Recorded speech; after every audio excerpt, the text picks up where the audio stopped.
How many people realize the Supreme Court just agreed to hear a case that could fundamentally end democracy in America? I'm gonna need more than my usual 60 seconds to explain this one because it is that serious. The Supreme Court just agreed to hear Moore versus Harper, which asks whether a state's judicial branch can nullify regulations governing how elections are held. Republicans filed this lawsuit claiming that they have more authority than the judge to decide whether a law is constitutional or not. This particular suit came about after a North Carolina judge struck down a voter ID law that targeted black people specifically. The judge found that the Republican legislature crafted this law specifically targeting IDs used by black people and making those illegal. That surgically disenfranchised black people, as the court said, and therefore was unconstitutional because it was racist. Republicans in turn are citing what they call the independent state legislature doctrine, a made-up fringe theory that unfortunately several members of the US Supreme Court now support. And here's why it matters in our upcoming elections and why it can fundamentally change our democracy forever. Imagine this scenario.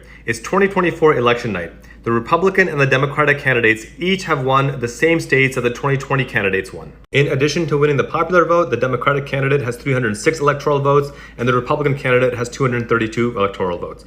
Now comes time for each state legislature to certify the election and send it to the vice president to confirm the new president. If the Supreme Court were to rule in favor of this fringe independent state legislature doctrine, each state could decide who they want to send their electoral votes to regardless of who won the election. That means despite a Democrat winning the popular votes of those states could decide that their electoral votes go to the Republican opponent, therefore installing him as president, despite the fact that he lost the popular vote, despite the fact that he lost the electoral vote. And it would be completely justified under this fringe doctrine because now authority for elections is taken away from the federal government, away from the US Supreme Court, away from the state Supreme Court, and given exclusively to those same racist Republicans who passed discriminatory laws in the first place. I know this all sounds horrifying, but there's a reason why the great late John Lewis said that democracy is not a state, it is an act, and we must act. What does that look like? 1, we must continue to put pressure on President Biden and the Democrats to abolish the filibuster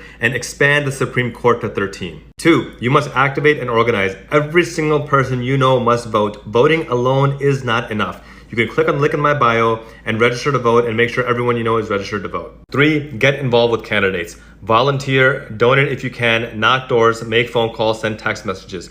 This is the mobilizing and organizing aspect that a lot of folks forget. The good news is that we do have time to activate and organize. We cannot give up and we cannot give into apathy. Let's continue to work together. Let me know how I can support you, but let's go out there and save our democracy.